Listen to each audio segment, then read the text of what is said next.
यांचा महापरिनिर्वाण दिन आहे, तर त्यांना सगळ्यात आधी आपण अभिवादन करूया।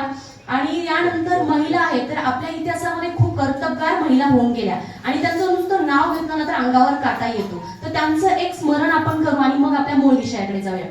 सगळ्यात आधी या देशाला जिने शेती दिली, कृषी तंत्राची निर्मिती करणारे आदर आणि निवृत्ती, गौतमाच्या मागे संयमाचा महामेरू बनून उभी ठाकलेली राणी यशोधरा, 13वा शतक जिथे महिला मुक्ती, महिला क्रांती या शब्दांनी जन्मही घेतला नव्हता, तर एक महिला पुढे येते आणि ती म्हणते, डोईचा पदर आला खांद्यावरी भरल्या बाजारी जाईन मी, जरी म्हणे केसवा होऊन तुझे वेसवा, चंद्रभागी तरी मानियेला पाल मनगटावरी तेल घाला कुणा। म्हणजे मी माझा लढा लढणार आहे, कुणाला काय बोंबलत बसायचं बोंबला, मी काही थांबणार नाहीये असं म्हणणाऱ्या संत श्रेष्ठ जनाबाई असतील। यानंतर एक आई, अतिशय प्रतिकूल परिस्थितीमध्ये जिने आपल्या संस्कारानं, दातृत्वानं, कर्तृत्वानं, मातृत्वानं एक नाही तर तब्बल 2 छत्रपती या महाराष्ट्राच्या मातीला दिल्या, त्या राजमाता राष्ट्रमाता मासाहेब जिजाऊ। त्यानंतर हा समाज ज्यावेळेस अज्ञान, अंधकार आणि दारिद्र्याच्या कचाट्यात सापडला होता, तेव्हा क्रांतीची लाट होऊन आल्या त्या अहिल्याबाई होळकर। डॉक्टर बाबासाहेबांनी गुलामगिरीची कबर खोदली खरी, पण त्यामागे पोलादी पंख म्हणून उभी राहिली आणि संसाराच्या चटक्याने होरपळून निघाली अशी माता रमाई असेल। आणि त्यानंतर एक महिला, जिच्यामुळे पहिली महिला पत्रकार कानुबाई बिर्जे घडल्या, जिच्यामुळे पहिली समाजसेविका मुक्ता साळवे घडल्या, जिच्यामुळे पहिली विद्रोही लेखिका ताराबाई शिंदे घडल्या, जिच्यामुळे फातिमा बीबी शेख पहिली मुस्लिम मुख्याध्यापिका झाल्या, जिच्यामुळे मी तुमच्या समोर उभी राहण्यास लायक बनले आणि आज आपल्या लेखी बाळी शिक्षण घेत आहे, त्या क्रांतिज्योती सावित्रीबाई फुले या आणि इतर महानायकांसाठी एकदा जोरदार टाळ्यांचा गजर। शिक्षण घेतो। शिक्षण म्हणजे काय बरं, तर एपीजे अब्दुल कलाम यांनी म्हटलेलं आहे की शिक्षण हे असं आहे की हे एक असं शस्त्र आहे की ज्याच्यात जग बदलण्याची ताकद आहे आणि हे सिद्ध डॉक्टर बाबासाहेबांनी केलेलं आहे।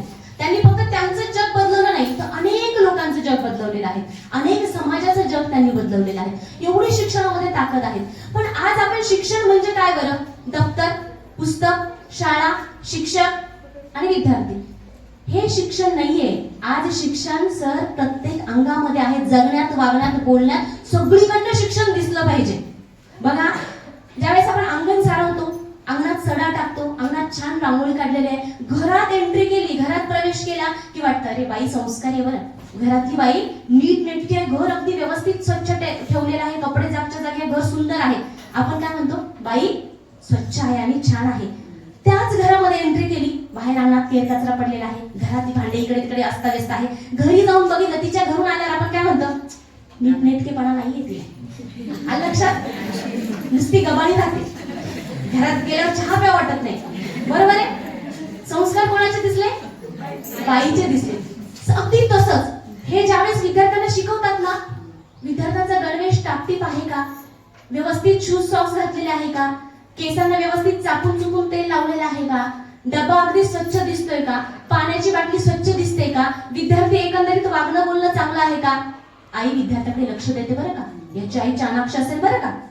मग इकडे तिकडे ड्रेस विस्कटलेली इस्त्री, इकडे तिकडे शर्टचं इकडे बटन गेलेलं, तिकडे बटन गेलेलं, डबा कळकट मळकट दिलेला आहे, बाटली पाण्याची चुकून बघितलं तर वास येतोय बाटलीचा आणि पोरगं हिंडतंय आपल्या रिकामटेकडे केस असे उडवत, आईचं लक्षच नाही हो।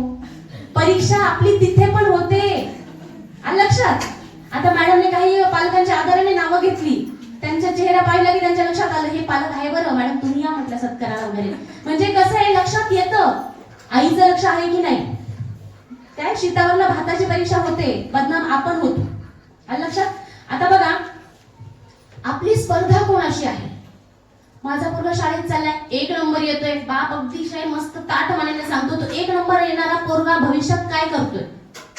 आता आज शिक्षण म्हणजे तुम्ही किती ज्ञान घेताय याला महत्व नाहीये, त्या ज्ञानाचा उपयोग तुम्ही भविष्यात काय करताय, कुठे करताय याला उपयोग आहे। बघा, कुणालाही तुम्ही सहज प्रश्न विचारतात, बाबा काय शिकला तू, जाऊ द्या, सहज म्हटल्यापेक्षा तुम्ही मुलगा किंवा मुलगी बघायला जातात, घरातल्यांचं कोणाचं लग्नाचं स्थळ करायचं असतं, त्यावेळेस आपण प्रश्न विचारतो काय करतोय मुलगा, काय नाही हो, शिक्षण झालं, किती झालंय, 12वी झालं, त्याच्यानंतर ग्रॅज्युएशन केलं, मग ग्रॅज्युएशन नंतर बाबा पोस्ट ग्रॅज्युएशन PhD पर्यंत शिकलाय, बीएड झालंय, पुढे विचारतो मग पुढे काय, मग झालं बीएड झालं, मग पुढे काय, काय ऐकायचं असतं आपल्याला, नोकरी धंदा काही करतो की नाही, आलं, नोकरी करतो म्हणजे शिक्षणाचा उपयोग झाला, बीएड PhD होऊन घरीच आहे, काही नाही, काही करत नाही, म्हणजे तुमच्या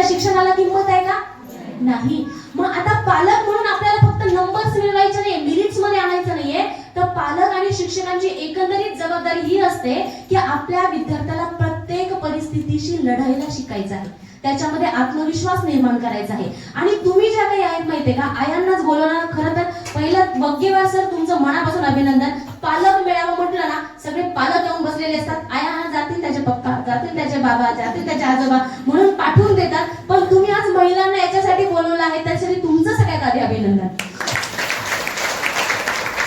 काय माहित आहे का, आपण आई म्हणून सगळ्यात मोठं आयुष्याचं फाउंडेशन बॅच आपण सुरू करत आहोत. कारण वयाचे 6 म्हणण्यापेक्षा मी डायरेक्ट वयाचे 10 ते 18 वर्ष अतिशय महत्वाचे आहे, अतिशय महत्वाचे. एक गाणं होतं सर, 16वं वरीस धोक्याचं नाही, 16वं वरीस मोक्याचं आहे, अतिशय मोक्याचं. आणि त्या मोक्याच्या काळात जोपर्यंत आपण जागरूक राहत नाही तोपर्यंत काहीच खरं नाही. बघा, आपण असा केंद्रबिंदू आहोत घरामध्ये की सगळ्याला आपण जबाबदार आहोत. कसं, मुलाला मार्क्स कमी पडू द्या, तू काय करत होती विचारतात की नाही मुलाचे पप्पा. आलं, मुलाने भांडण करून येऊ द्या, मुलाच्या तक्रारी येऊ द्या, तो बिघडला असं करू द्या, तुझं लक्ष कुठं असतं, काय करते तू. सगळ्या वाईटाला जबाबदार कोण आहे, आपण आहे. काहीच करत नाही तू, तुला काय काम असतं, सहज पप्पा विचारून जातात. भले मग ते दिवस त्या सोप्यावर पडून, म्हणजे वेळ नाही म्हणतात ना सर पालक, सोप्यावर पडून तासनतास ते मोबाईल स्क्रोल करत असतात. एक रील्स मी पाहिला होता, ती बाई म्हणते की माझा जे मुलगा आहे, माझं जे लेकरू आहे त्याला सांभाळणं सोपं आहे, त्याला मी संस्कार देऊ शकते. पण जे ऑलरेडी बिघडलेले लेकरू लोकांच्या माझ्या पदरात पडले त्याला कोण सांभाळणार. जे मुडद्यासारखं सोप्यावर पडून असतं, ते मोबाईल स्क्रोल करताना थोडेफार हालचाल त्याच्यात दिसतात, त्याला कोण सांभाळणार आहे. आणि लक्षात, वेळ कधी कधी तिथेही जात असतो.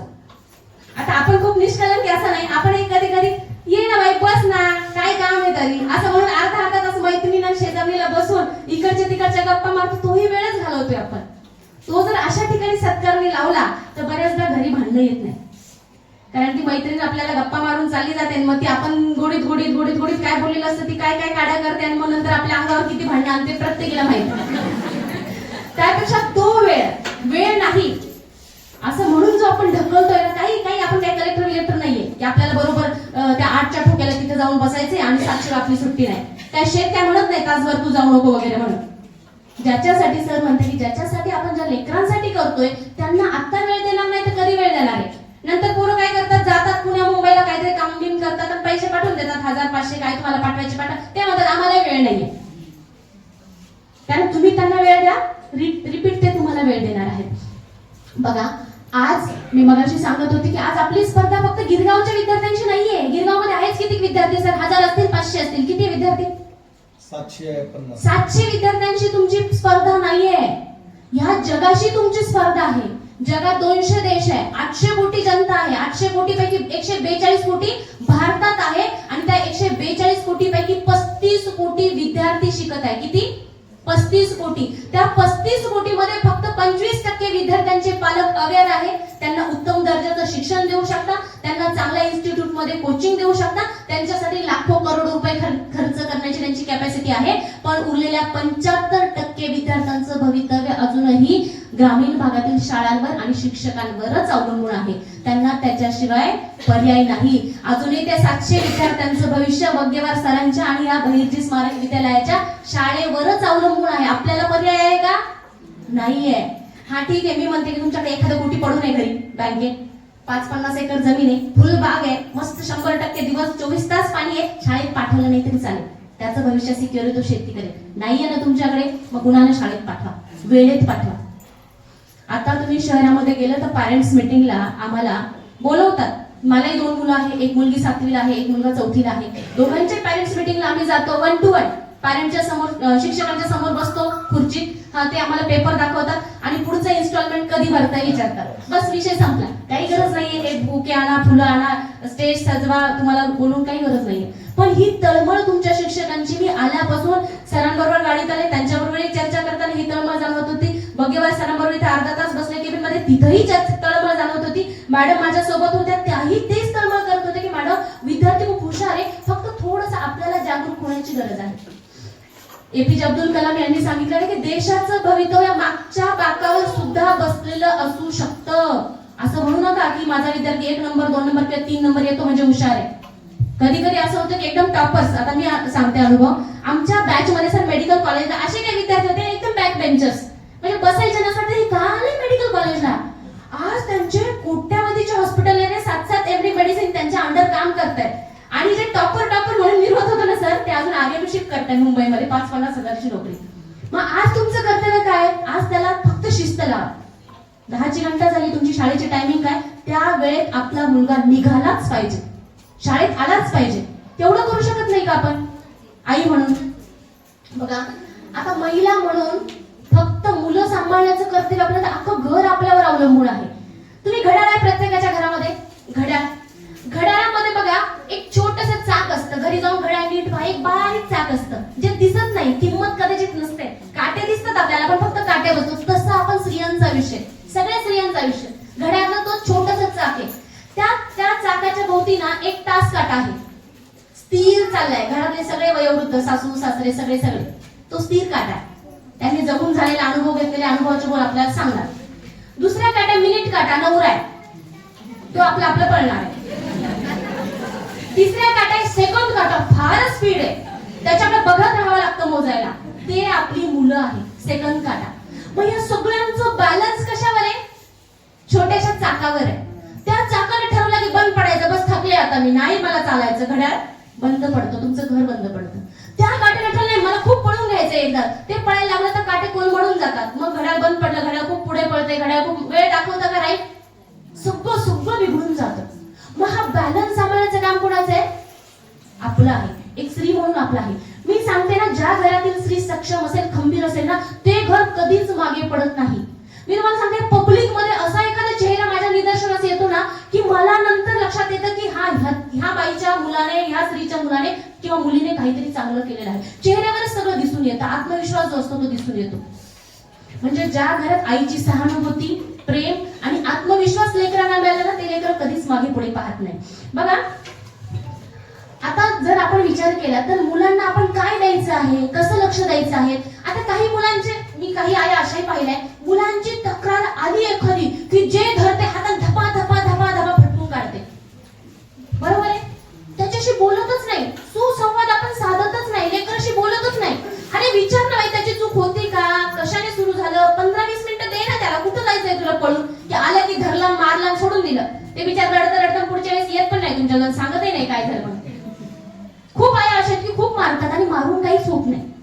ते मारायला तर खरं शिक्षकांनी पाहिजे, पण तुम्ही निर्बंध आणलेले आहेत सरकारने, 8वी पर्यंत मारायचं नाही, सरळ पास करून टाकायचं.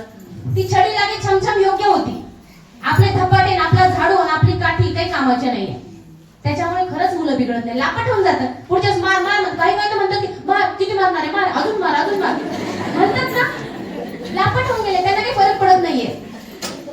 म्हणून काय करा, सगळ्यात पहिलं तुमच्या लेकराशी संवाद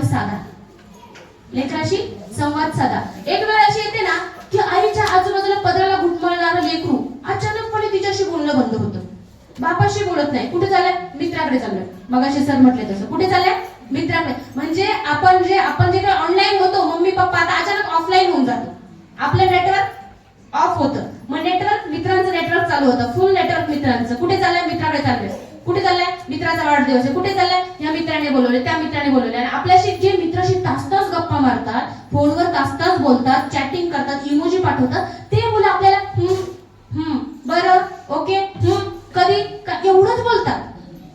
असं बोलायला लागलं की समजायचं आपल्या लेकरामध्ये बदल होत आहे. मग आता गरज काय आहे? सगळ्यात पहिलं ते तुमच्याशी का तुटतात, त्यांना उगीच फुकटचं भाषण नको असतं. दररोजचं लेक्चर, हा तुला सांगितलं असं कर तसं कर वगैरे तास भर बडबड करतो आपण. मारेल बरं तुला, दररोज ही म्हणते मारेल बरं तुला, मारत नाही, याला माहिती होऊन गेलेले. पप्पाला सांगेल बरं तुझ्या, त्याला माहिती काही सांगत नाही, उगीच बोलते. ते सगळी चव ओळखून आहे. आपल्यापेक्षा आपली मुलं 5G स्पीडनं पुढे चालली आहे. आपल्याला काय करायचंय, त्यांचं स्पीड गाठायचंय, नाही तर आपला काय होईल माहितीये का? एक प्रश्न विचारते, नोकियाचा मोबाईल किती जणांच्या घरामध्ये आहे? सर तुमच्यापैकी कोणाकडे नोकियाचा मोबाईल आहे का? नाहीये. नोकियाचा मोबाईल माहित आहे तुम्हाला? माहित आहे ना? प्रत्येक घरात नोकियाचा मोबाईल होता. 2011-12 अशी क्रेज होती, सॉरी 6-7 पासून प्रत्येकाच्या हातात नोकियाचा मोबाईल होता. नोकिया म्हणजे रिच असल्याचं त्यावेळेस फील होतं, कारण नोकियाचा मोबाईल ब्रँड आहे. आज आहे का नोकियाचा मोबाईल मार्केटमध्ये? संपला. का? तर त्याला काळानुसार चालता आलं नाही. त्याला नाही कळलं उद्या इंस्टाग्राम येणार आहे, फेसबुक येणार आहे, ट्विटर येणार आहे, व्हिडिओ कॉलिंग येणार आहे, अँड्रॉइड येणार आहे. नाही कळलं नोकिया कंपनीला. काय झालं? नोकिया बंद पडला. तसं आपल्या मुलांच्या स्पीड बरोबर जर आपल्याला नाही पळता आलं तर आपण काय होणार आहे? त्यांच्या आयुष्यातून नोकिया मोबाईल सारखं एक्झिट होऊन जाणार आहे. उद्या ते आपल्याला विचारणार पण नाहीये. मग आता काय होतं याच्यामुळे की आपलं जर आपल्या मुलांकडे लक्ष नसेल तर मग काय होतं? खूप लक्ष नाही द्यायचंय. पण चोरटी नजर असते ना, आपल्याला एक सिक्स सेन्स दिलेला, 6वा सेन्स. स्त्रियांना एक वरदान आहे निसर्गाचं. आपल्याकडे कोण कशा नजरेने बघतं, आपल्याला कोणी टच केलं तर तो स्पर्श कसा आहे हे सगळं आपल्याला कळतं. तसंच आपल्या मुलांमध्ये काही बदल होत आहे का, आपलं लेकरू आपल्याला खोटं बोलतंय का, ते अशा पद्धतीने चाललं म्हणजे नेमकं कोणाला भेटायला चाललं असेल, एकदम भांग बिंग पाडले, ड्रेस इस्त्री केलाय, थोडं गुणगुण करते, ह्याच्या मनात काही चाललं असेल का, कोणी पोरगी त्याला आवडली नसेल का, हे सगळं सेन्स आपल्याला खरंच कळतात. फक्त काय लक्ष द्यायची गरज आहे. तुम्ही जर तुमच्याच नादात आहे, तुमच्याच ताणात आहे, तुमच्याच भांडणात आहे, तुमच्याच वादात आहे, मग तुम्हाला हे सगळं कळणार नाही. आता कसं माहितीये का, मी बऱ्याच महिलांना बघते ना, ते त्यांच्याच आयुष्यात गुंग आहे. आणि माझं बिचारीचं वाटोळं झालं आणि माणसं ह्या माणसाची लग्न केलं, हे डेली चालू आहे घरामध्ये. 99% घरामध्ये आहे. ते तुमच्याच विश्वास आहे, तुम्ही तुमच्या विश्वास आहे, तो माणूस त्याच्या विश्वास आहे आणि पोरग त्याच्या विश्वास आहे. आलं लक्षात? मग आपण काय करायचं? डिलीट करायला बस झालं. आता झालं, संसार झाला, मुलं झाले, मुलं मोठे झाले. आता आपल्याला आपल्या मुलांबरोबर कसा चांगला वेळ घालवते, जितका तो नवरा महत्वाचा असतो त्याही पेक्षा जास्त आता मुलं महत्वाची आहेत. त्यांच्याकडे कसा वेळ घालवता येईल विचारा. प्रत्येक मुलाला आल्याबरोबर गोडीत विचारा, बाबा दिवसभर काय झालं, काय केलं तू, काम आहे आपल्या हातात, भाजी निवडतोय, स्वयंपाक करतो, निवडा ना, नाटक तरी करा. ऐकतोय, सांगतोय तो, हो का, बरं, ओके, एवढं जरी रिप्लाय दिलं ना, लेकरू तुम्हाला उत्साहाने सांगतो की आज असं झालं तसं झालं वगैरे, ते तुमच्यापासून लपवत नाही. आता काय झालं मागे, मी तुम्हाला एक गंमत सांगते. माझा मुलगा आहे, 4थीला आहे. काही दिवसांपूर्वी तो मला, मग मी तुला एक सिक्रेट सांगू का, तो माझ्यावर दररोज आला ना 15-20 मिनिटं सर मला फक्त बडबड ऐकायला. कधी कधी मला अचानक व्याख्यानाला कुठेतरी जायचं असतं, मी कपडे बदलत असते, बरं ओके, हो का, बरं ओके, हा. मला नाही कळत ते काय बोलते, मात्र पण त्या दिवशी मी ऐकलं त्याचं. तर तू म्हटलं मम्मी तुला एक सिक्रेट सांग का? हो सांग म्हटलं. डॅडीला नाही सांगणार, नाही सांगणार. तुला माहित आहे का म्हणे, त्याच्या एक मित्राचं नाव त्याने घेतलं की त्याची गर्लफ्रेंड आहे म्हणे. मी म्हटलं हो का बेटा. मग मी 2 मिनिटं थांबले. अरे आता 4थीच्या पोराला जर गर्लफ्रेंड शब्द माहित झालं तर माझं तर अवघड आहे. मी लोकांच्या लेकराला आता समुपदेशन करते, काउन्सिलिंग करते, बायकांना मोठमोठे धडे शिकवते. माझं लेकरू म्हणते की बाबा माझ्या एका मित्राला गर्लफ्रेंड आहे, तुला सिक्रेट सांगतो. बरं म्हटलं ओके. मी बसले, म्हटलं बेटा आता 10 मिनिटं तुला वेळ देते. बरं तुला कसं कळलं त्याची गर्लफ्रेंड आहे? तो म्हणे अगं सगळं माहिती म्हणे, मला ह्याने सांगितलं, त्याने सांगितलं, त्याने 2-4 मित्रांचे नावं घेतले. बरोबर म्हटलं. म्हणजे काय रे गर्लफ्रेंड? म्हणजे मला तर माहित नाही म्हटलं. अजून काय असतं रे गर्लफ्रेंड? कशी असते म्हणजे काय असतं, काय काय करतात? काही नाही ग म्हणे, ते बेंचवर बसतात आणि एकमेकांकडे बघतात. बरं म्हटलं चला इथपर्यंत माहिती. अच्छा ह्याला गर्लफ्रेंड बघतात का? मग तुझी नाही का कोणी गर्लफ्रेंड? बापरे तुला पण असेल ना रे? नाही म्हणे, मला गर्ल्स आवडत नाही म्हणे. कसले असतात म्हणे, किती भांडतात म्हणे. ओके नशीब. म्हणजे ह्या ठिकाणी जर मी त्याला धपाटा दिला असता एखादा, किंवा त्याला जर काही बोलले असते, किंवा त्याच्या डॅडीला पण म्हटलंय, डॅडी पण पोटतोडून असायला लागले, पण म्हटलं की ह्या गोष्टी त्याला नका म्हणू म्हटलं. नाही तर त्याला जर म्हटलं तर तो नेक्स्ट टाइम मला सिक्रेट सांगणार नाही. म्हणजे मला माझा मुलगा शेअर करतोय ना, तर मला कळते तो कोणत्या वळणावर चाललाय, कुठे चाललाय, काय. जर तुम्ही बऱ्याचदा असे पालक असतात का, मुलं समोर येण्याची हिंमतही करत नाही. आई मी म्हटलं ना मग असे आलं की धपाटे मारणार, बडबड करणार, नको नको ते बोलणार, त्यामुळे मुलं तुमच्याशी शेअर करत नाही. मागे एक 9वीची मुलगी आहे, इथे एक मालेगाव वगैरे हदगाव तालुक्यातली ती मुलगी आहे. नाव वगैरे नाही सांगत मी, ती माझी पेशंट आहे. काउन्सिलिंगला तिचे आई वडील दोघेही घेऊन आले माझ्याकडे की मॅडम हिला काय झालं माहित नाही, आम्ही हॉस्टेलला ठेवलं 1 वर्षापासून. ही अचानकपणे घरी आल्यावर आमच्याशी बोलायची बंद झाली आणि हिच्या लक्षात काहीच राहत नाही, अभ्यास वगैरे लक्षात राहत नाही, काही नाही. तर तिला नेमकं आणि थकवा येतो, चक्कर येऊन पडली. ती 3-4 वेळा क्लासेसमध्ये चक्कर येऊन पडली. तर तिला काय झालं बघा. आता मी सुरुवातीला मल्टीव्हिटॅमिन वगैरे सगळं लिहून दिलं आणि नंतर मग थोडंसं गप्पा मारत मारत आई वडिलांना म्हटलं तुम्ही दोघं थोडं बाहेर. ते आई वडीलच मला म्हटले मॅडम तुम्ही तिला विचारा, वेगळं काही कारण आहे का, आम्ही दोघं बाहेर बसतो. ओके म्हटलं काही हरकत नाही. आता जनरली थकवा चक्कर म्हटलं की मी मल्टीव्हिटॅमिन्स वगैरे आणि काही टॉनिक वगैरे लिहून देते, तसं दिलं. आता तिच्याशी बोलता बोलता मी तिला म्हटलं बेटा काय झालं, तू मला फ्रेंडली बोलू शकते, मी तुझ्या आई वडिलांना हे काही सांगणार नाहीये, तू असं समज की मी तुझी मैत्रीण आहे, ओके, आणि तू मला सगळं सांग. तर गोडीत गोडीत बोलल्यावर तिला माझ्यावर विश्वास बसला. एक 10-15 मिनिटं गेले आणि तिने ढसढसा रडायला सुरुवात केली. तर तिला म्हटलं तू रडते का? तर ती म्हटली की मला काही झालं ना की पप्पा आता घरी गेले की सारखे म्हणतात जास्त फडफड करायची नाही, जास्त बोलायचं नाही, तोंड वर करायचं नाही, मोबाईल ठेवायचा, हे करायचं ते करायचं. मी मी म्हटलं तुझे पप्पा असं का करतात, मला माहित नाही म्हणे, मी तर काहीच केलं नाही, तरी असं मला बोलायला लागले आहेत म्हणे. मग नंतर म्हटलं आई, मग आई पण माझ्याकडे तेवढं लक्ष देत नाही म्हणे, मग तिला काही सांगणार, तिचा माझ्यावर विश्वासच नाही म्हणे. तर मग मला वाटलं की काहीतरी भानगड झाल्याशिवाय वडील तसं करणार नाही. मग तिला म्हटलं की बघ कसं आहे, आता तुझं जे वय आहे तू 9वी मध्ये आहे आणि या वयामध्ये असं होतं की आपल्यामध्ये खूप बदल होत असतात, त्यामुळे आपल्याला बाहेरचं कोणी आवडू शकतं किंवा आपलं नको नको तिकडे आपलं लक्ष जाऊ शकतं. त्यावेळेस काय होतं की आई वडील आपल्याला त्या सगळ्यांपासून प्रोटेक्ट करण्याचा, जपण्याचा प्रयत्न करतात. चुकीच्या संगतीत आपण जाऊ नये, त्यामुळे त्यांचं इंटेन्शन ते असतं, तू तेवढंच लक्षात ठेव. पण ती म्हटली की मला असं होतं की एकदा जर ते ओरडले ना तर ते माझ्या डोक्यात घुमत राहतं आणि मला रात्रभर झोप येत नाही हॉस्टेलला. मग किती दिवस असं होतं तर दुसऱ्यांदा ते ओरडून दुसरं काही बोललेपर्यंत पहिलं डोक्यात राहतं.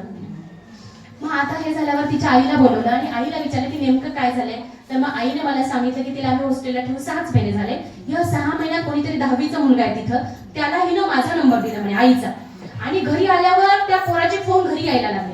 घरी यायला लागल्यावर मी त्या पोराला बोलायला लागली. मग एक वेळेस आईनं हिसकावून घेतला फोन आणि बघितलं कोणाशी बोलते, तिला खूप मारलं. तेव्हापासून वडिलांचा तिच्यावरचा विश्वास उडाला. तिला हॉस्टेलला ठेवले, मात्र तिला फोन हातात घेतला किंवा काही झालं की तिला लगेच बोलायला सुरुवात करतात. आता त्या मुलीचं असं झालंय की माझं त्या मुलासोबत काही नाही, मी फक्त बोलले.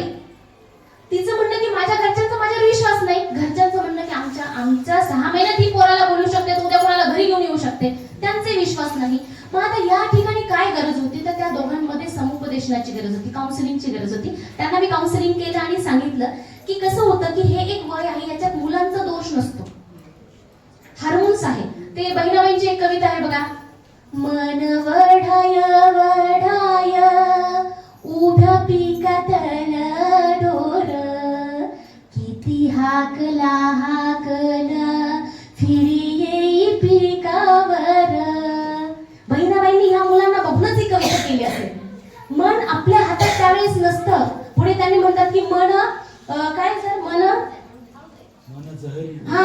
जहरी जहरी त्याचं येगळ तंतर, मन जहरी जहरी त्याचं येगळ तंतर, अरे विच्चू साप बरा त्याला तंतर मंतर, म्हणजे त्याला मंतर मारून मारता तरी येतात, मनात जहर असेल त्याला मारता सुद्धा येत नाही. मन पाखरू पाखरू त्याचे येगळीच गत, मन पाखरू पाखरू त्याचे येगळीच गत, आता होतो भुईवर गेलं गेलं आभाळात. मग आता या ठिकाणी आपली भूमिका काय आई म्हणून? पहिली भूमिका ही आहे की समजून घ्या आणि भविष्यात येणाऱ्या परिणामांना त्यांना जाणीव करून द्या. ओरडू नका, रागावू नका, चिडू नका, मारू नका. कारण सगळ्यात महत्त्वाचं तुम्हाला सांगते, आता तुम्ही बघितलं नांदेडमध्ये काय प्रकार चालू, आज मोर्चा आहे. एक मुलगी खून झाला एका मुलाचा, तिच्या बापाने आणि भावाने मारून टाकलं. आज मुलगी त्या पोराच्या घरी राहते. तो मुलगा 2 महिने जेलमध्ये होता, 2 वर्ष जेलमध्ये होता, जेलमधून सुटून आला.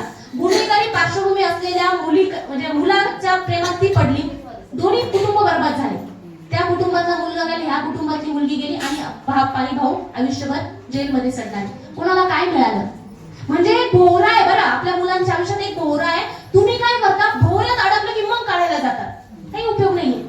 एकदा प्रेमात खोलवर बुडाले लेकरं की त्यांना तुम्ही कितीही समजवा, काहीही करा, मग पळून जाण्याच्या प्रकारे सर 8वी 9वी 10वीच्या मुली पळून चालल्या. आणि बरं त्यांना घेऊन पळून जाणारे मुलंच आहे, 11वी 12वी किंवा 9वी 10वी, त्याच्यावरचे नाहीये. तुम्हाला सांगते आकडेवारी आलेली आहे, भारतामधून मागच्या वर्षी जवळजवळ 8.5 लोक लापत्ता झालेले, बेपत्ता झालेले, निघून गेलेले. त्या 8.5 मध्ये महाराष्ट्रामध्ये जवळजवळ 16,000, एनसीआरबीचा जो डाटा आहे, 16,000 महिला आणि मुली बेपत्ता, महिला सुद्धा आहे, महिला आणि मुली बेपत्ता आहे. त्यातल्या 4,016 मुली या अल्पवयीन आहेत, म्हणजे ना कळत नाही, काही अक्कल नाही, खायची अक्कल नसते, अशा वयातल्या त्या मुली आहेत. आणि रेल्वे पोलिसांनी मागच्या वर्षी 1037 म्हणजे आरपीएफने 1037 मुली रेस्क्यू केल्या होत्या, सोडवल्या होत्या, ज्या पळून जाताना ट्रेन मधून वगैरे जातात ना मुलं आणि मुली, त्यांना रेस्क्यू केलं. आता ज्या अल्पवयीन मुली होतात, जी अल्पवयीन मुली असल्यामुळे ज्या मुलाबरोबर त्या गेल्या त्यांच्यावर पोक्सोच्या अंतर्गत गुन्हे दाखल झाले. ते मुलं जेलमध्ये बाल सुधारगृहात आहेत. आणि त्या मुली ज्या आहेत त्या मुलींना काही पालकांनी स्वीकारलं, घेऊन गेले, बाबा चूक झाली लेकराकडनं, पण काही पालक मेली म्हणून सोडून दिले. आता त्या मुली बाल सुधारगृहामध्ये आहेत. काय मिळालं आयुष्यात? वेळ जाण्याच्या आधी जागरूक राहा. जागरूक राहा म्हणजे काय आहे तर आपल्या मुलींकडे फक्त निरीक्षण करा आणि त्यांना वेळीच समजवा की कारण काही हातात नसतं. बघा आपल्यामध्ये काही हार्मोन्स असतात, जे तयार होत असतात वयाच्या एक 12 जसं जसं पाळी यायला लागली की काही हार्मोन्स तयार होतात. ते हार्मोन्स तयार झाले की आपल्यामध्ये बदल होतात, मुलीमध्ये बदल होतात. थोडं छान सुंदर दिसावंसं वाटतं. त्याच्यानंतर मग थोडंसं आरशात जी मुलगी कधी मेकअप टिकअप टिकली बिकली लावत नव्हती ती अचानक टिकली लावायला लागते, पावडर लावायला लागते. थोडं आरशासमोर तासन तास म्हणतो आपण काय करते आरशासमोर, तासभर झाला आरशासमोर उभी आहे. हे सिम्पटम आहे की छान दिसावं असं वाटतं. आणि मुलींना मुलांकडे बघायला, मुलांना मुलींकडे बघायला कळत नकळत थोडंसं आवडायला लागतं. मग एखादी मुलगी किंवा एखादा मुलगा तो आवडायला लागतो. पण कधी आवडायला लागतो तुम्हाला सांगू का? ज्या मुलींना घरामधून किंवा ज्या मुलांना घरामधून नको तितकं धाके म्हणजे अनेक संशोधन आली, अनेक वैद्यकीय अहवाल आले, याच्यामध्ये हे आढळून आले आहे की ज्या मुलांना नको तितकं धाके, इकडे जाऊ नको, हे करू नको, इथंच बस, हे घेऊ नको, ते घेऊ नको, कुठे गेली होती, काय केलं, त्यांचा तुमच्यावर विश्वास नाहीये. ते प्रेमाचे भुकेले. मग घरातून सहानुभूती मिळत नाही, घरातून एक आईचा डोक्यावरनं हात फिरत नाही. मग ते काय करतात, बाहेरचा कोणाचा तरी हात फिरवून घेतात डोक्यावरनं आणि मग स्वतःचं आयुष्य बर्बाद होतं. या खऱ्या केसेस आहेत.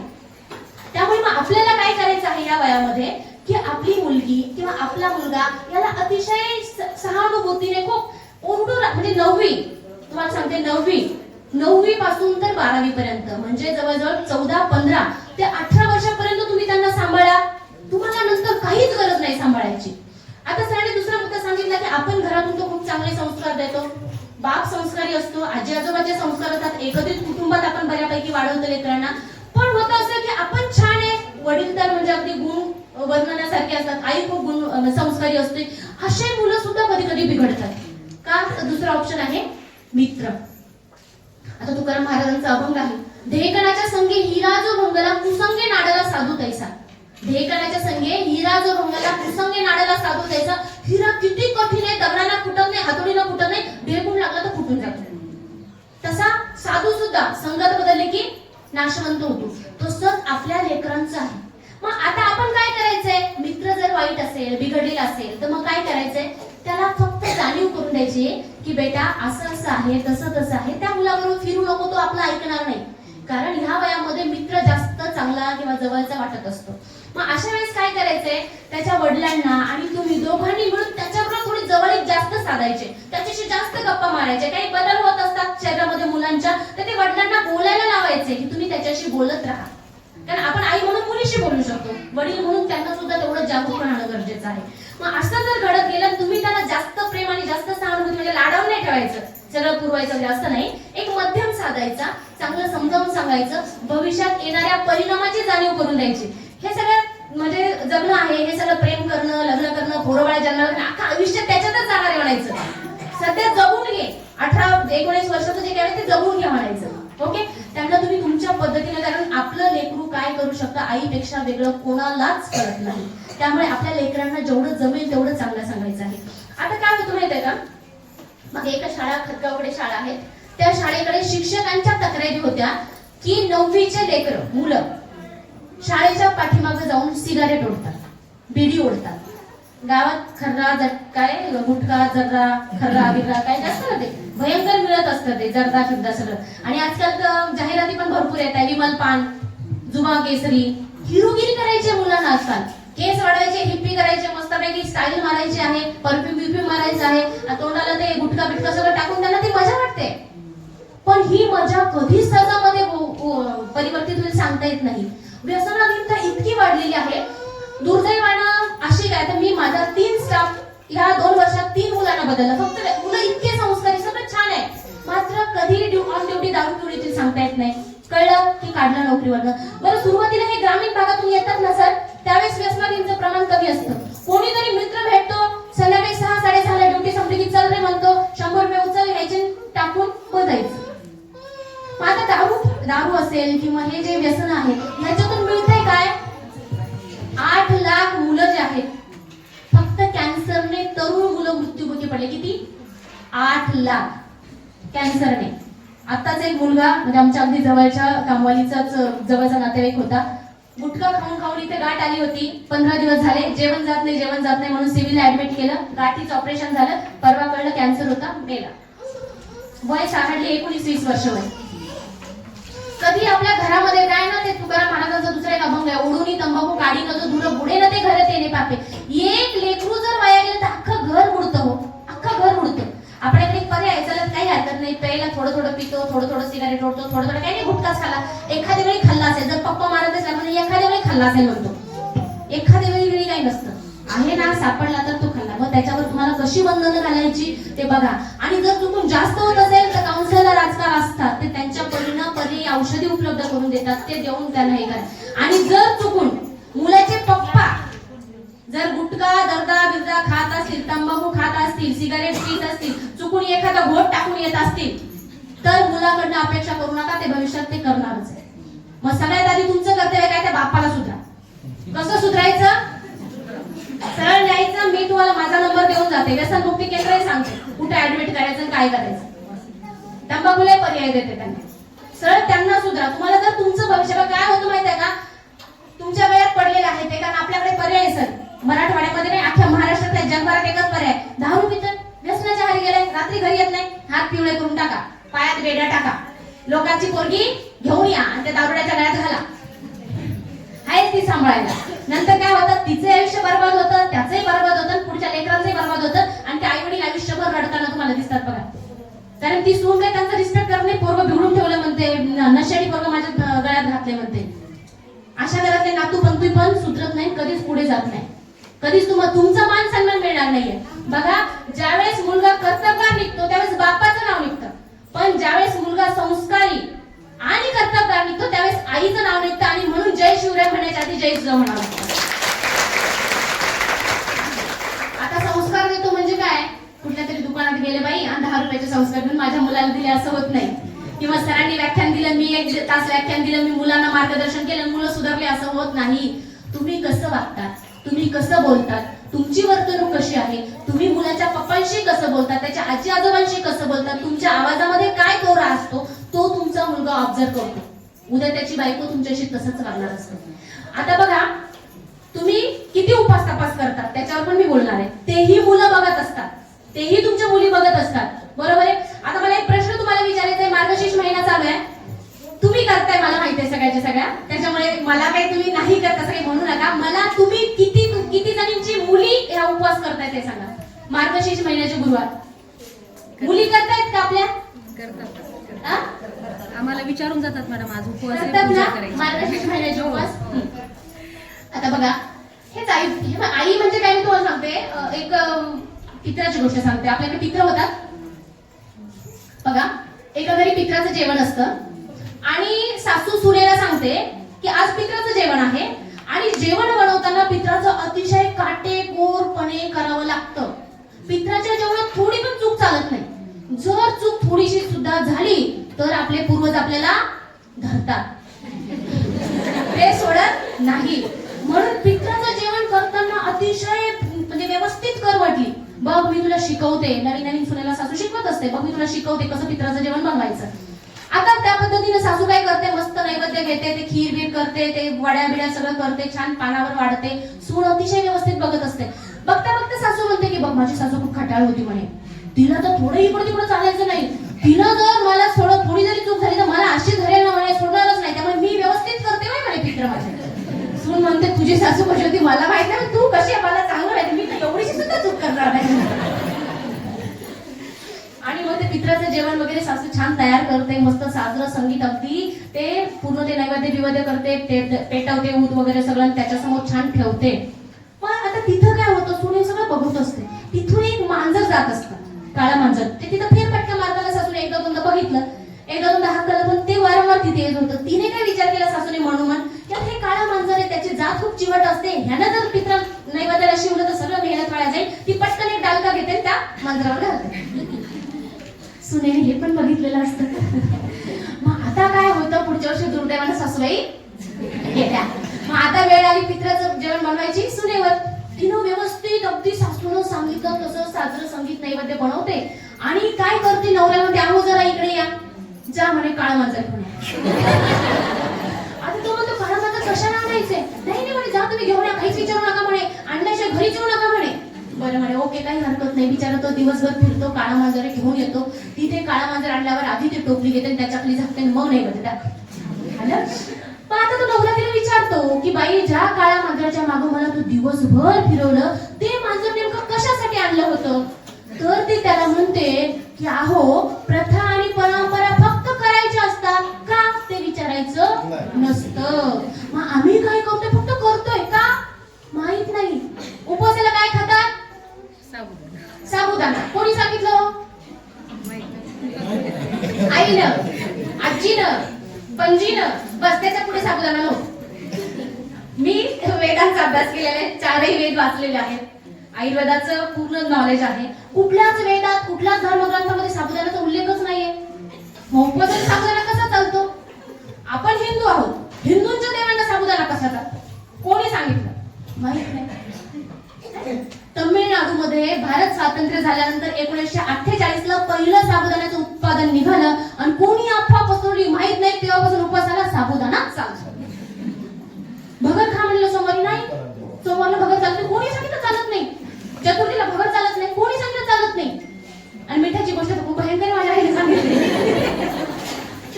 म्हणजे अशा पद्धतीचं जर अंधश्रद्धा आपण महिला सर अंधश्रद्धेच्या बळी नाही मस्के सर, महिला अंधश्रद्धेच्या वाहक आहे, एका पिढीतून दुसऱ्या पिढीत घेऊन जात आहे. बरोबर आहे ना?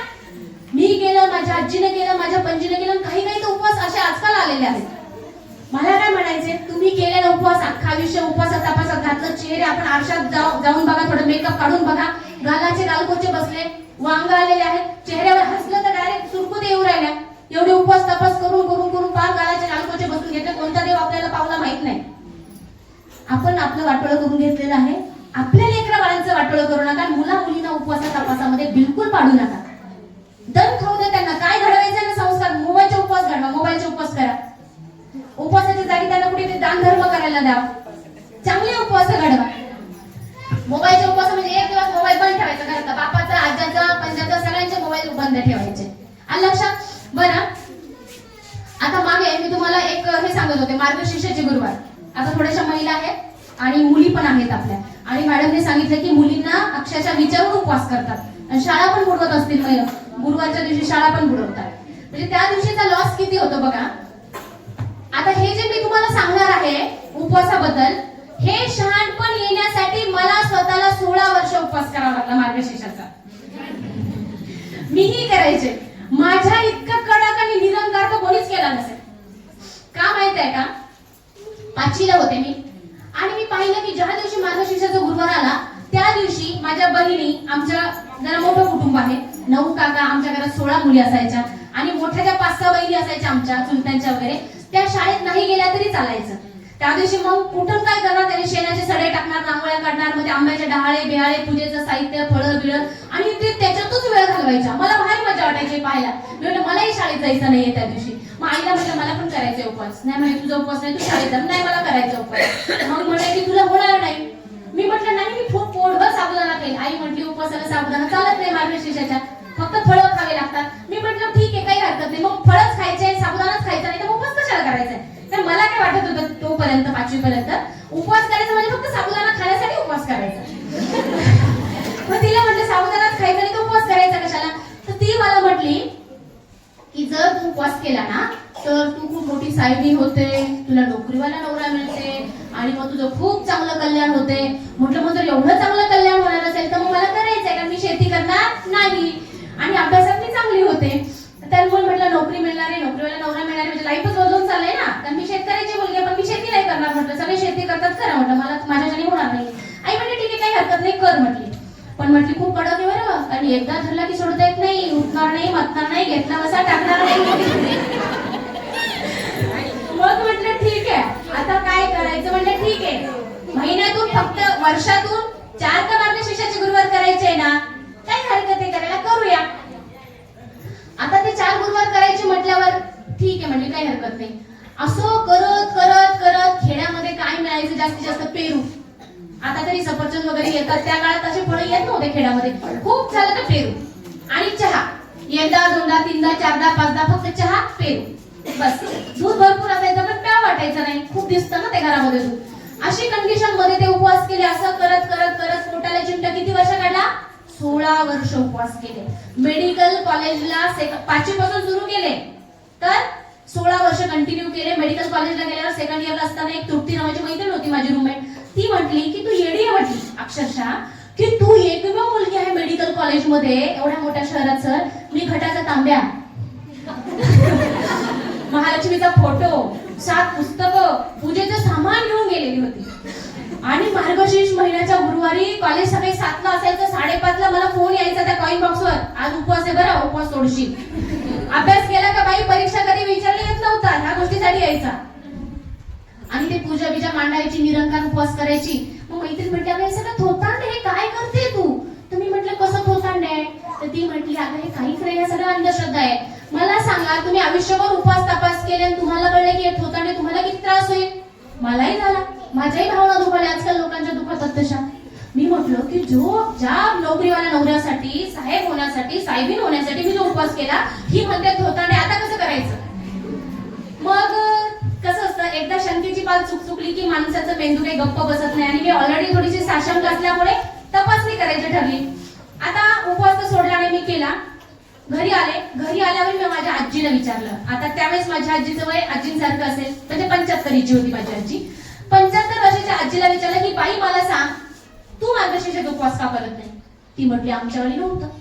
म्हटलं काय सांगते तू? म्हणे नाही आमच्या वेळी नव्हतं. म्हणजे अरे तू करत नसेल, तुला माहित नसेल, तू वेद वाचले नसेल, ग्रंथ वाचले नसेल म्हटलं, त्याच्यामुळे तुला माहित नाही. अगं पारंपरिक उपवास आहे म्हटलं, आपला हा वैदिक ग्रंथांचा उपवास आहे म्हटलं. म्हणे काय माहित नाही म्हणे. मग तू दुसऱ्या आज्यांना विचार, तुला ताज्या तिच्या मैत्रिणी ज्या असतात, अंजाई मंजाई पंजाई, सगळ्यांना विचारलं मी की तू का उपवास करत नाही? त्या म्हणल्या आमच्या वेळी नव्हतं. मग मला हे सिद्ध झालं की 75 वर्षाखाली तर आटपाट नगराचा उपवासच नव्हता, ना महालक्ष्मीचा होता, ना वैभवलक्ष्मीचा होता, कोणतेच उपवास नव्हते. मग हा उपवास आला कुठून? सरांकडे गेले इतिहासाच्या. सरांना म्हटलं सर आटपाट नगर कुठे आहे? ते म्हणे तू शोध, हे घे भूगोलाचा नकाशा आणि शोध आटपाट नगर, शोध म्हटले. तर मी म्हटलं भूगोलाचा नकाशा तर कुठे शोधू? म्हणजे बस आणि शोध, किती वेळ लागणार आहे? तास, 2 तास, 3 तास काय लागतील? शोध म्हटले. आणि आमचे सर भयंकर होते त्या काळचे सर, म्हणजे आताचे सर चांगले आहे फक्त त्याच्यावर मी पुढे बोलणार आहे. तर बसवलं आणि शोधायला सांगितलं. आता सरांनाही हा विषय आवडला, कुतूहलापोटी म्हणले शोधलं. म्हणजे सर आटपाट नगर नाही हो. मग म्हणे नसेल. म्हटलं सर नामांतरण झालं असेल, आजकाल होते नामांतरण शहरांचे. मग म्हटलं चला सर सुरेशचंद्रकर राणी शोधूया. मग सर म्हणे आता इतिहासाच्या पुस्तकात शोध. त्या मोगलांच्या राण्या सापडल्या, सुरेशचंद्रकर राणी कुठून नाही. आणि आम्ही ती वाचत आलो. एक सुरेशचंद्रकर राणी होती, तिला 7 मुलगे, एक मुलगी नाव तिचं शांबाला. राणी मुलीच्या माहेरी गेली आणि ती व्रताचा विसर पडला होता. माहेरी गेल्यावर एकाच महिन्यात तिला सगळं वैभव वापस मिळालं. आणि इथून आम्ही 25 वर्ष पोटाला चिमटा काढून उपवास करतोय. हो, आमच्या बेवड्यानं दारू सोडली, आमच्या माडीचा महल झाला. म्हणजे पोटाला चिमटा काढून माझ्या मैत्रिणी उपवास करत होते, आज 200 रुपये रोजाने सोयाबीन वेचायला चाललंय. काहीच कल्याण झालं नाही ना. मग आता उपवास सुरेशचंद्रिका राणी नाही, आटपाट नगर नाही, मग उपवास करायचा कशासाठी? संशोधन केलं. पुढे मला समजलं की एक केळकर गुरुजींचं प्रकाशन आहे पुण्यामध्ये. आणि त्या केळकर गुरुजींनी आपला छापखाना टाकलाय तिथे. आणि त्यांनी पहिलं पुस्तक छापलं हे महालक्ष्मी व्रतकथेचं. आणि त्या केळकर गुरुजींनी बघा, महाराष्ट्रात किती बायका आहे? 5 कोटी बायका. आता संख्या कमी जास्त झाली असेल. 5 कोटी बायकांपैकी समजा 2.5 कोटी बायका उपवास करत नाही, इतर धर्मी आहे वगैरे वगैरे, सुधारलेलं आहे वगैरे. 2.5 कोटी बायका किंवा 3 कोटी बायका उपवास करता म्हटलं तर एक पुस्तक कितीला आहे? तेव्हा 7ला होतं, आता 10ला. किती पुस्तक वाटायचे? 7. किती रुपयाचे? 70 रुपयाचे. 3 7 21. 210 कोटी पुस्तकं फक्त एका महिन्यात विक्री होते. त्या केळकर गुरुजींच्या पुण्यातच काय फॉरेनला सुद्धा माड्याच्या माड्या झाल्या असतील. आमच्या झोपड्या सुधारल्या नाही अजून. मग आम्ही पोटाला चिमट्या काढून पैसे वाचून पोराच्या शाळेत फी भरा म्हणलं तर 10 ठिकाणी वागतो. आणि ते महालक्ष्मीचे व्रत कशाचे कॅश घेऊन संपले तर बाई काही करा, आणून द्या म्हणते दुकानदाराला, मात्र द्याच म्हणते. 70 रुपये देऊन देतो. तिथं ते पुस्तकं घेऊन 7 बायकांना वाटतो. किती? 210 कोटी कमवून देतो. आता हे सगळं शहाणपण मला आलं. आटपाट नगर नाही, सुरेशचंद्रिका राणी नाही, याचा अर्थ महालक्ष्मीची जी कहाणी आहे ती आपल्या डोक्यात कोणीतरी खोटी पेरलेली आहे. लक्षात आलं. मग आल्या म्हटलं आता सोडूया उपवास, काय हरकत आहे. पण पुन्हा आठवलं, उठणार नाही, मागणार नाही, घेतला बसा टाकणार नाही. जर सोडलं आणि चुकून लक्ष्मीचा कोप झाला तर काय करायचं? पण मग विचार केला की जर समजा लक्ष्मीचा कोप झाला तर काय होईल. माझं लास्ट इयरला 3 वर्ष गेली या संशोधनात, पूर्ण सेकंड इयर पासून सुरू केलेलं संशोधन लास्ट इयर पर्यंत. आता माझ्या डिग्रीची शेवटची परीक्षा होती. आणि जर ती परीक्षा पास झाले तर मग मला डिग्री मिळणार होते आणि मी डॉक्टर होणार होते. म्हटलं आता उपवास सोडला, महालक्ष्मीचा कोप झाला तर नापास होईल. नापास झालं तर पुन्हा 6 महिने जातील आणि 5-50 हजार पुन्हा फी पण जाईल, वडिलांना भुर्दंड भोगावं लागेल. पण पुन्हा विचार केला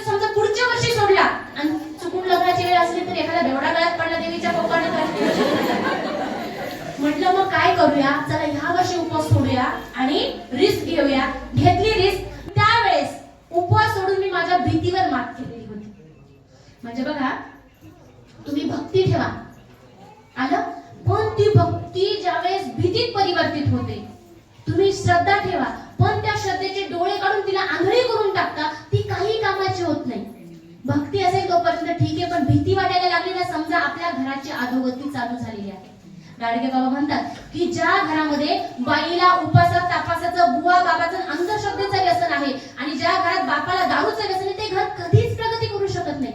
सोडला मी उपवास आणि तुम्हाला सांगते, माझा नवराही मला ज्योतिमान सारखा भेटला. त्यांच्यामुळे मी आहे, त्यांच्यामुळे माझं नाव आहे, त्यांच्यामुळे माझं अस्तित्व आहे, काही नाही.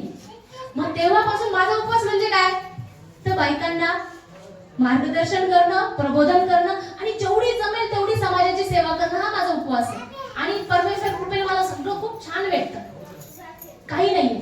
मग आता मी काय म्हणते की तुम्ही करताय ना उपवास, करा, पण सगळ्यात पहिल्यांदा मुलींना जिजाऊ सावित्रीचं व्रत द्या. त्यांच्या हातात पुस्तकं ठेवा, शाळेचे पुस्तकं ठेवा आणि त्यांना सांगा की ह्या याच्यामध्ये तुम्ही अडकू नका. तुमच्यात धमक असेल, हिंमत असेल तर महालक्ष्मीची शपथ घेऊन सांगते, पोरींना याच्यात अडकवायचं नाही. तुम्हाला काय करायचं ते तुम्ही बिनधास्त करा.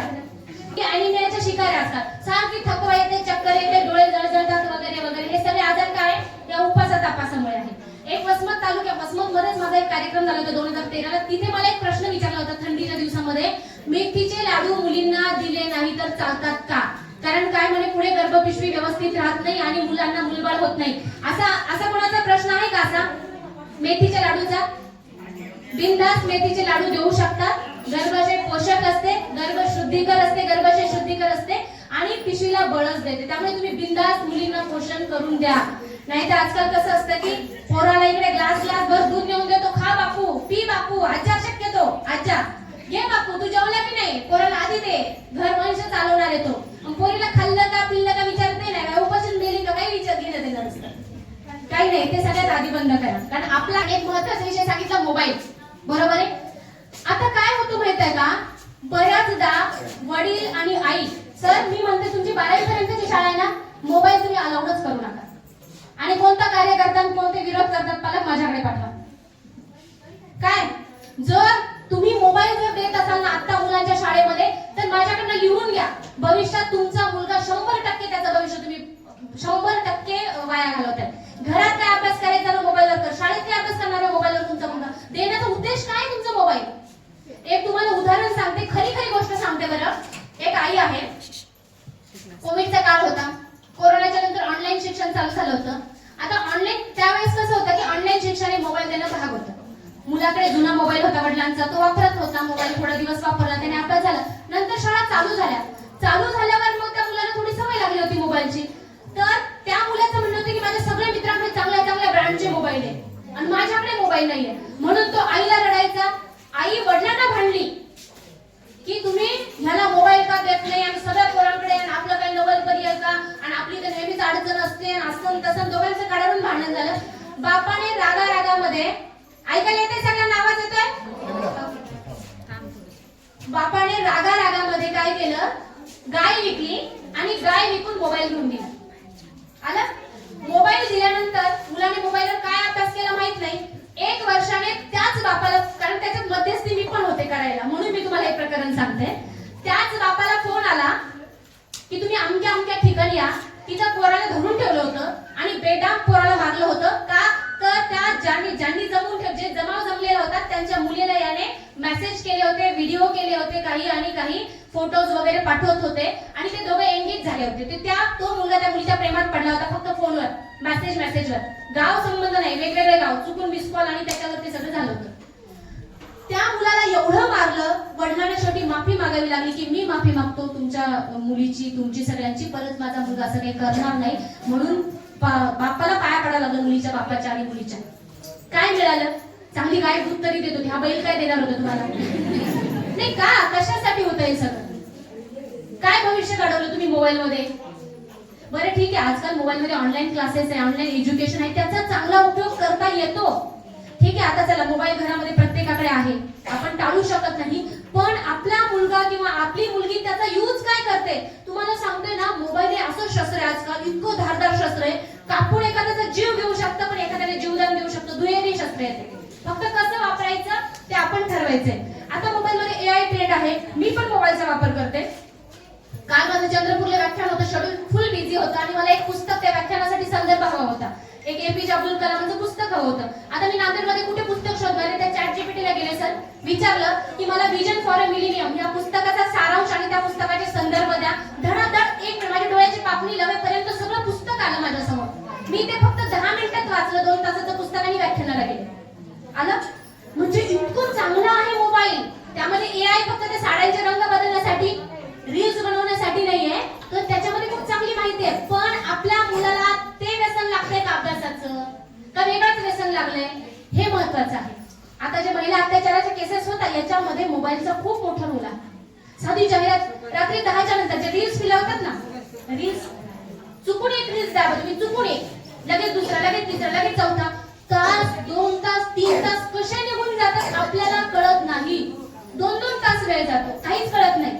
मग आता हा 2 तास वेळ गेल्यानंतर शेवटी मेंदूला काय मिळालं त्या रील्स मधून? तर तुम्हाला सांगते, पहिला तुम्ही करून बघा घरी गेल्यावर, एक रील्स लावा. तुम्ही पहिला रील्स कोणता बघितला होता हे तुमच्या लक्षात राहत नाही, बिलकुल लक्षात राहत नाही. त्या 100-150 रील्स मध्ये तुम्हाला एखादा रील्स लक्षात राहतो का? आता आपल्या मेंदूमध्ये केमिकल असतात, ते केमिकल आपल्या ब्रेन किंवा काय म्हणतात त्याला, माहिती साठवण्याचं काम करतं मेंदूमध्ये. आणि ज्यावेळेस तुम्ही एका पाठोपाठ एक रील्स रील्स रील्स रील्स बघतोय आपल्या लेकरू, तर त्यावेळेस त्याचा मेंदू कन्फ्यूज होतो आणि त्यामुळे त्याची स्मरणशक्ती हळूहळू कमी होते. त्याला तुम्ही एखादं काम सांगितलं ना, ते अचानक विसरून जाते, लक्षात राहत नाही, वाचलेलं विसरून चाललंय का? तर त्याचा मेंदू कन्फ्यूज आहे. मग मेंदूला जर कन्फ्युजन वाढत गेलं तर पुढे अवघड होतं. का? तर आपल्या मेंदूचा काही भाग हा 25% विकसित झालेला नसतो. चांगलं काय वाईट काय हे डिसाइड ठरवण्याची ताकद आपल्या मुलांच्या मेंदूमध्ये नसते. त्याच्यामुळे काय करायचं, 18 वर्षापर्यंत आपल्याला मुलांना ऑब्झर्व करायचे, निरीक्षण करायचे. मोबाईल देत असाल तर वेळ ठरवून द्या, लावा घड्याळ. हा किती वेळ झाला, अर्धा तासात काय बघणार आहे आधी विचारा आणि आजूबाजूला लक्ष ठेवत राहा की काय बघतोय. कारण मोबाईल मध्ये आजकाल तुम्ही 10च्या नंतर जर चुकून तुमच्या मुलाच्या हातात मोबाईल असेल, ही वास्तविक आणि खरी गोष्ट सांगते मी, 10च्या नंतर तुम्ही रील स्क्रोल करून बघा एकदा कधीतरी कुतूहलापोटी. कारण मुलांना आजकाल खूप कुतूहल असतो, का होतो, कशासाठी होतं, हे काय आहे, ते काय, त्यांना सगळं जाणून घ्यायचं, त्यांना अनुभवायचं आहे. काय म्हणतात, बिडी पिऊन बघायचे, दारू पिऊन बघायचे, प्रेम करून बघायचे, मुलीला छेडून सगळं करून बघायचे, त्यांना कुतूहल आहे. मग त्या कुतूहलात आपल्याला कंट्रोल करायचंय. तुम्ही 10च्या नंतर मोबाईल मध्ये रील्स बघा, जे अश्लील रील्स आहे ते रात्री 10च्या नंतर मोबाईलवर ऑटोमॅटिकली येतात. तुम्ही कधीच सर्च नसू द्या केलेले, ऑटोमॅटिकली येतात. बायांचे चॅटिंगचे ते ऍप ओपन होतात, ऑटोमॅटिकली ओपन होतात. चुकून जर ओपन झाला एखाद्या वेळेस आपल्या मोबाईल मध्ये किंवा आपल्या वडिलांच्या मोबाईल मध्ये, चुकून मोबाईल हातात मुलाच्या हातात आहे, तर समजा तिथून पुढे आपलं मुलगा वेगळ्या व्यसनाच्या आहारी लागतं, त्याला मोबाईलचं व्यसन लागतं. आणि 10% असे मुलं व्यसनाधीन झालेले आहे. किती? 10%. 84% मोबाईलमुळे मुलांच्या झोपेचं शेड्यूल बिघडलेलं आहे. आणि मग झोप बिघडल्यामुळे त्यांना कायम थकवा येणं, कायम स्मरणशक्ती कमी होणं, असे आजार हळूहळू वाढायला लागलेले आहेत. आणि यापैकी नुकतीच आलेली आकडेवारी अशी आहे की 33 ते 44% मुलं हे मानसिक आजाराकडे झोपते. कसं माहितीये का? तुम्ही अचानक मोबाईल काढून घ्या मुलाच्या हातातला, चिडचिड करते, खूप राग करते, काहीच ऐकत नाही आपलं, तर समजायचं याच्या मनावर काहीतरी वाईट परिणाम व्हायला लागले. आता हे मुलगा मोबाईल शिवाय राहू शकत नाही. मग त्याच्या हातातून घेताना त्याला वेळ ठरवून द्या, महिना 2 महिने जाऊ द्या आणि त्याला कुठेतरी एंगेज करा, बिझी करा. बंद नाही करायचं, डायव्हर्ट करायचं आहे. मग त्याला कुठेतरी काम सांगा, मित्रांबरोबर खेळायला पाठवा, मित्र पण चांगले निवडा. असं करत करत आपण मुलांना मोबाईल पासून हळूहळू दूर करू शकतो. काही ऑनलाईन एज्युकेशनल ऍप्स आहेत, त्याच्यावर खूप चांगली चांगली माहिती आहे, ती आपण मुलांना देऊ शकतो. कारण आपल्याला या काळात त्या मुलांसोबत टिकायचं आहे. आपली स्पर्धा खूप मोठी आहे. त्या स्पर्धेत जर आपल्याला टिकायचं असेल तर आपल्याला काळासोबत राहावं लागणार आहे. आता बघा, शेवटचा एक मुद्दा सांगते की मोबाईलचं झालं सर, बरेच मुद्दे झालेले आहेत. कुठलं नवीन असेल तर सांगा. गणवेशाचं सांगितलेलं आहे, मुलांकडे लक्ष कसं द्यायचं ते सांगितलं, मुलांना वेळ कसा द्यायचा तेही सांगितलेलं आहे. सगळ्यात महत्त्वाचा मुद्दा मुलांचं आणि मुलींसाठी खूप महत्त्वाचा आहे की एक आता डॉक्टर असल्यामुळे अनेक अनुभव मला येत असतात. त्यातला हा एक अनुभव मी तुम्हाला सांगते. काही दिवसांपूर्वी, हार्डली 1-2-3 महिने झाले, एक मुलगी माझ्याकडे आली होती. खूप खूप गरजेची आणि मी म्हणजे कुठेच लक्ष न देता ऐका, कारण आपल्या प्रत्येकीसाठी, एक मी आई म्हणून मी पण त्यावेळेस खूप म्हणजे 2 रात्री मी झोपले नाही, मलाही टेन्शन होतं. असा तो मुद्दा आहे. काय झालं की एक मुलगी, एक वडील, एक मुलगी आणि दुसरी म्हणजे 2 बहिणी आणि वडील आणि एक मध्यस्थी करणारी एक व्यक्ती असं माझ्याकडे पेशंट काउन्सिलिंगला आले. आता ते आल्यानंतर फक्त त्रास असा होता की एक मुलगी 8वी 9वीची होती, तिला थोडंसं अभ्यासामध्ये अडचणी येत होत्या, वाचलेलं लक्षात राहत नव्हतं वगैरे वगैरे.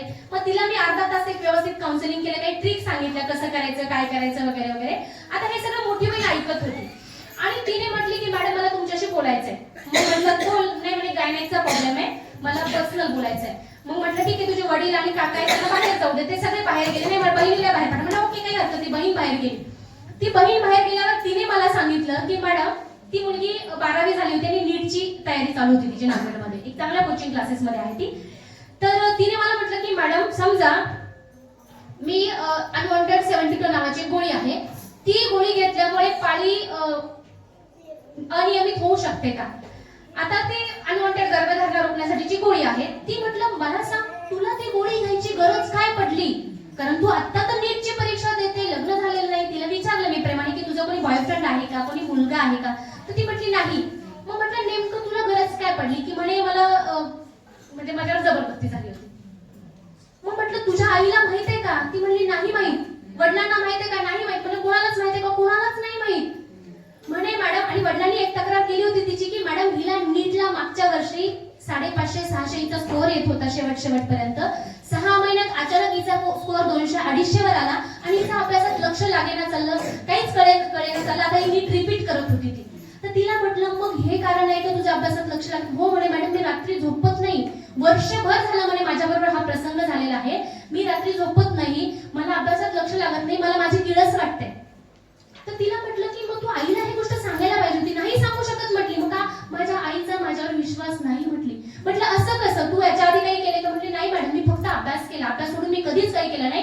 कारण आम्ही 3 बहिणीच आहोत म्हटली आणि आम्हाला आमच्या वडिलांचं नाव मोठं करायचं. इतकी छान मुलगी म्हणजे माझ्या नजरेसमोर आजही ती जात नाही. तर मग तिला म्हटलं की मग नेमकं जबरदस्ती करणारी व्यक्ती कोण होती? तर तिने मला शॉकिंग न्यूज दिली की तिच्या सख्या मामाच्या मुलाने जो 35 वर्षाचा होता, त्याच्या घरी लग्नाचा कार्यक्रम होता. ह्या सगळ्या लग्नाच्या कार्यक्रमासाठी गेलेले असताना सगळे लॉन्स मध्ये गेल्यावर हिच्यावर जबरदस्ती झालेली होती. आणि त्या तिघी बहिणीच असल्या कारणाने आई जी आहे त्यांना नेहमी सांगते की बाबा हा एकच तुमचा एकुलता एक मामाचा मुलगा आहे, तोच तुमचा भाऊ आहे. मग मी आईला इनडायरेक्टली सांगायचा प्रयत्न केला की मला मामाच्या गावाला जायचं नाही, मला तो आवडत नाही. तर आई मला ओरडते तुझं तर काही असतं, काही बोलते, डोक्यात तुझ्या काहीतरी चालू असतं. असं आईने मला म्हणजे वेळोवेळी बोलल्यामुळे मी कधीच सांगितलं नाही मॅडम. पण तिनं मला सांगितलं आणि मग मी तिला म्हटलं की पण हा खूप मोठा गुन्हा आहे अगं, त्याला 7 वर्ष शिक्षा होऊ शकते. तुझी छोटी बहीण आहे जी 9वीची, उद्या ती मामाच्या गावी जाऊ शकते. हा गुन्हेगार कसे असतात, त्यांना काही नातं बितं काही नसतं. तो तिच्यावर पण अत्याचार करू शकतो. आईला सांग किंवा माझ्याकडे आईला आणि वडिलांना घेऊन ये, मी त्यांचे काउन्सिलिंग करते, सांगते. ती म्हटली की मॅडम माझ्या आईचा इतक्या वर्षाचा विश्वास जो आहे ना त्याच्यावरचा तो ढासळून जाईल, आमचे नाते खराब होतील, त्यामुळे मी नाही सांगू शकत. म्हणजे बघा हे अत्याचार करणारे बऱ्याचदा नात्यातले, घरातले, आजूबाजूचे असू शकतात. आता मुलगी वर्षभर झालं मूड बदललाय, ती बोलत नाहीये, तिचे मार्क्स कमी झाले, ती दुःखी दिसते. तर अशा काळामध्ये एक आई म्हणून कमीत कमी आपल्या मुलीला विचारा तुला काही दुखतंय का, तुला काही त्रास आहे का? विश्वास ठेवा यार तुम्ही. सगळ्यात पहिलं मुलींवर विश्वास ठेवा. मला 2 दिवस झोप आली नाही, खरं सांगते तुम्हाला. मी आधी आले आणि माझ्या मुलीला विचारलं की बेटा तुझ्याशी सगळी छान वागताय ना, तुझ्याशी सगळी, तुला काही त्रास आहे का? मी विचारले ऍक्च्युली. आणि ती मुलगी म्हटली मॅडम मी तुमच्या पाया पडतो. म्हटलं का पाया? नाही म्हणे माझ्या आईला जे अपेक्षित होतं आईकडनं ते मला तुमच्याकडनं मिळालं, म्हणून मी तुमच्या पाया. म्हटलं नको पडू. मी तिला जवळ घेतलं, कुशीत घेतलं, तिला थापटवलं आणि तिला सांगितलं की तुला जेव्हाही अडचण आली तेव्हा ये, मी तुझ्या सोबत आहे. म्हणजे खूप महत्वाची, म्हणजे आपण शाळेत असतो, मुली बाहेर पाठवतो, सगळीकडे पाठवतो, तर त्यावेळेस आपल्याला आपल्या मुलींबद्दल जागरूक. आणि हा काळ खूप भयंकर आहे. याच्यामध्ये आता बघा ना तुम्ही, ग्रामीण मध्ये वाटत होतं कसं काय होईल, 4-4, 5-5 वर्षाच्या मुलींवर अत्याचार होत आहे. काय करणार आहे आपण? मध्ये कोपर्डी होतं, मग आपण काय करतो, कॅन्डल मार्च, मूक मोर्चे करतो. निर्भयासारखे प्रकरण होतात, आपण कॅन्डल मार्च करतो. प्रियंका राठोड सारख्या महिलेला जाळलं जातं, आपण नाईट मार्च करतो. पण हे प्रकरण होऊच नाही याच्यासाठी काय करायला पाहिजे? काहीतरी करायला पाहिजे ना. मग काय करायला पाहिजे?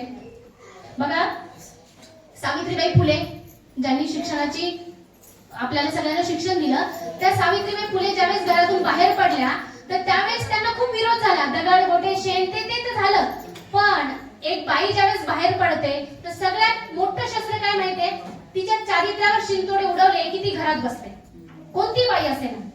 मग सावित्रीबाई फुलेंच्या सुद्धा चारित्र्यावर शिंतोडे उडवण्याचा प्रयत्न केला, त्यांनी माघार घेतली नाही.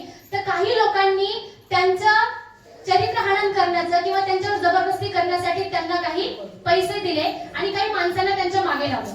सावित्रीबाई शाळेत निघाले आहे, तो माणूस त्यांना शिव्या देतोय की नीच चांडाणी आमचा धर्म बुडवते, आमच्या पोरींना शिकवते, असं करते तसे करते. सावित्रीबाईने मागे पाहिलं नाही, शांतपणे चाललंय, त्यांच्यावर शेण फेकलं, शांतपणे चाललाय. तो माणूस शिव्या देत होता, शांत चाललेली आहे ती बाई पुढे. पण ज्यावेळेस तिला असं वाटलं की आता एक माणूस आपल्या खांद्यावर हात टाकलं, ती माघार फिरली, सनकन कानशिलात वाजवली त्या धटिंगणाच्या. 17व्या शतकामध्ये सावित्रीबाई फुलेनं एका धटिंगणाच्या कानशिलात वाजवलेली ती पहिली केस होती आणि ती तुमच्या माझ्या क्रांतीवर आजही कानात हाक आहे. मग मुलींना सांगायचं की बाई ग, जमीन भुसभुशीत लागली ना, समोरचा माणूस खोदत जातो, खोदत जातो, खोदत जातो, दगड लागला की नाद सोडतो.